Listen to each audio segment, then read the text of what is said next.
Hey everyone, it's time for After the Story with Nancy Jackson. Are you ready?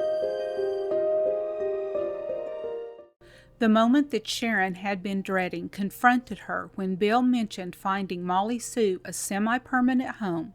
I'm not sure that Sharon had thought of losing Molly Sue in the interim before finding her mother.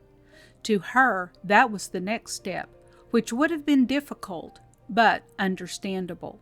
But handing her off to another stranger was unthinkable. A full-blown panic attack engulfed Sharon. Bill could see what was happening and knew how Sharon would respond. He approached her as cautiously as he could, but as an officer of the law, he saw the need for Molly Sue to have a formal guardian just in case. Sharon and Molly Sue had settled into a good routine, and Sharon was taking good care of Molly Sue. After the first day, she had learned to see Molly Sue's needs and make sure those needs were met. She did love the little girl. She loved her life with her. Her job took very little time away from their time together, and when they weren't together, she made sure that she was in another nurturing environment.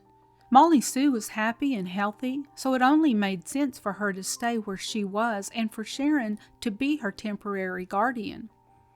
But this was 1978. Times were very different, and it was unheard of for a single person to be awarded a foster child. It was understood that the best environment for a child was a two-parent home with both a mother and father figure. For Sharon to have been given guardianship by the court system would have been remote. Sharon knew this, and so did Bill. Bill promised to talk to the judge directly to get a signed order. In Bill's heart, though, I am not sure he felt living with Sharon was the best thing. He knew that the longer Molly Sue lived with Sharon, the more devastating it would be when she did have to go. Maybe taking her away now would be best. Get it over with and get on with the healing. Sharon had never been able to fully relax since Molly Sue had come to her.